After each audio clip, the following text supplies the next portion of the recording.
प्रेमानंद जी के बहुत ही सुंदर ज्ञानमय शब्द जो दिल को छू लेते हैं और मेरी बहुत सहायता कर रहे हैं, उन्हें रिकॉर्ड कर रही हूँ। जहाँ जहाँ मन जाए वहाँ वहाँ प्रभु को देखने की चेष्टा करें। पहले कुछ नहीं था, बाद में भी नहीं होगा। ये जो कुछ भी दिख रहा है वो केवल अभी इस समय उसका आभास हो रहा है।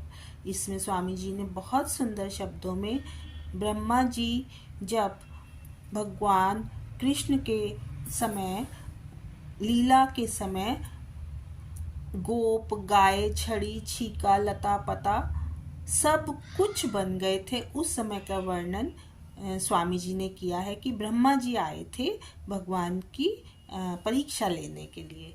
तो हर वस्तु, हर व्यक्ति, स्थान, पदार्थ में प्रभु आप ही आप हैं। मन थक जाएगा सब भगवत स्वरूप देख देख के। मन को ये मारने का एक बहुत उन्होंने अनुपम हमें साधन बताया है, तरीका, युक्ति दी है कि जब मन को हर जगह भगवान दिखाना शुरू करेंगे तो वो थक जाएगा और फिर वो धीरे धीरे स्थिर होने लगेगा। कभी कभी मन गंदगी फेंकने लगता है। सच्ची में ये तो मैं भी अनुभव करती हूँ कि मन एकदम से ना बहुत ही जैसे आउट ऑफ कंट्रोल हो जाता है। तो स्वामी जी ने कहा है ऐसे समय में घबराना नहीं है। क्यों? क्योंकि जन्म जन्मांतरों की हमारे अंदर आदतें पड़ी हुई हैं, वो जो संस्कार अंदर जमा हो रखे हैं वो सब अब वृत्तियाँ बन के निकल रहे हैं। तो इस समय हमें चूकना नहीं है। हमारा मन हमें अगर पतन में ले जा रहा है तो हमें ध्यान रखना है कि ऐसा बस टेम्परेरी है, हमें अपने लक्ष्य पर ध्यान देना है। क्यों? क्योंकि अगर हमारा लक्ष्य भगवान है तो सफाई भी पूरी तरह से ही करनी होगी। भगवान को गंदगी बिल्कुल भी पसंद नहीं है।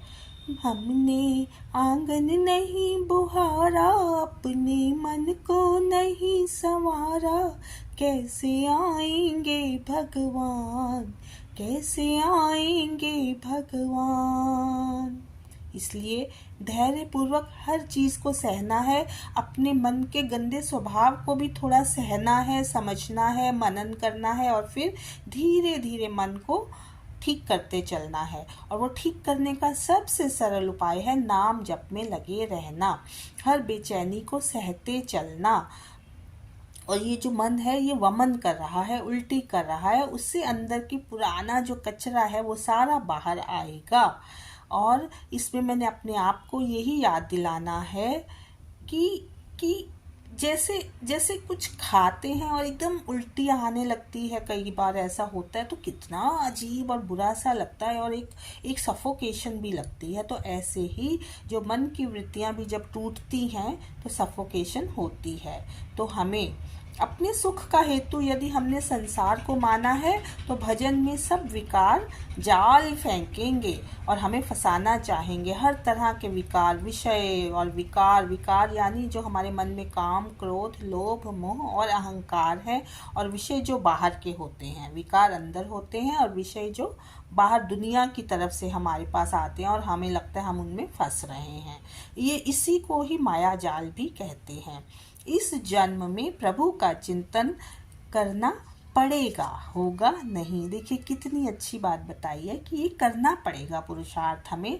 हाँ, आगे चलकर ये स्वयं से होने लगेगा जब पुरानी चित्तवृत्तियाँ सारी टूटने लगेंगी। और इसलिए हमें हठ पूर्वक भगवान का नाम जपना है। नाम जप में निरंतर लगे रहें और अपने अभ्यास को दृढ़ करते चलें। घबराएं नहीं जब मन कुछ भी अंदर का कचरा बाहर डाले। कुछ नया नहीं आ रहा बल्कि जो अंदर रखा है वो जा रहा है, आ नहीं रहा, जा रहा है। तो अपने गंदे व्यवहार को अगर कभी देखें तो अपने आप को नीचा फील ना करें। होने में पहुंचने के लिए पहले करने की प्रक्रिया में तो आओ। उन्होंने बोला है कि ये सब जो हम कह रहे हैं आपसे कि नाम जब होने लगता है उसके लिए पहले आपको खुद थोड़ी मेहनत करनी पड़ती है। कितना सुंदर समझाया है स्वामी जी ने।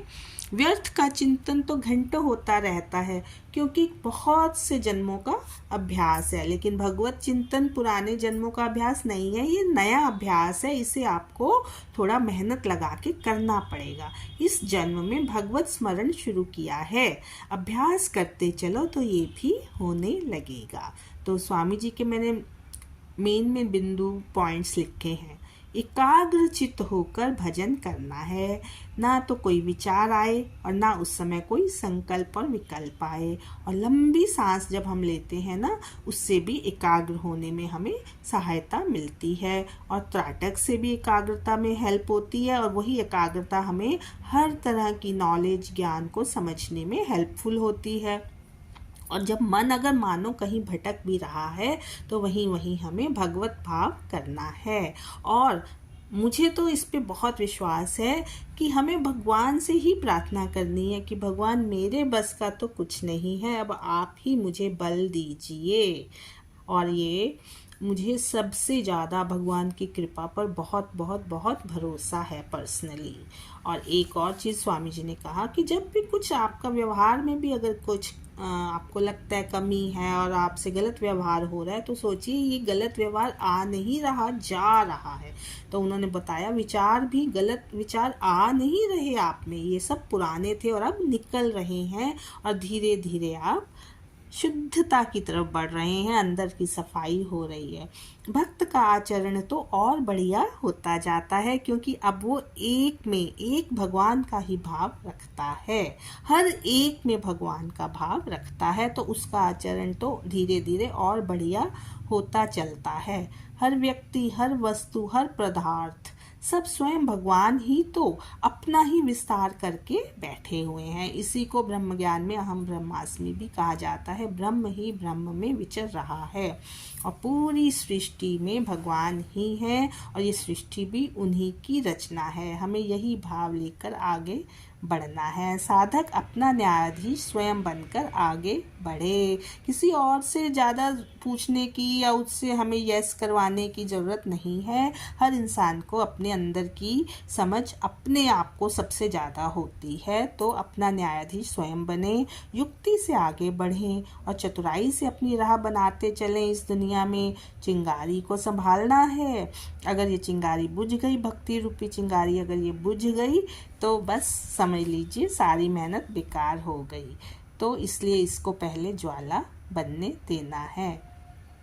इस तरह से एक एग्जाम्पल दिया स्वामी जी ने कि विभीषण ने भी ना राम शब्द के लिए क्या रावण को बोला कि देखो मैं राम राम थोड़ी बोल रहा हूँ, मैं तो रा से रावण और माँ से मंदोदरी ये बोल रहा हूँ, और यही मैंने अपने पूरे भवन पर लिखा हुआ है।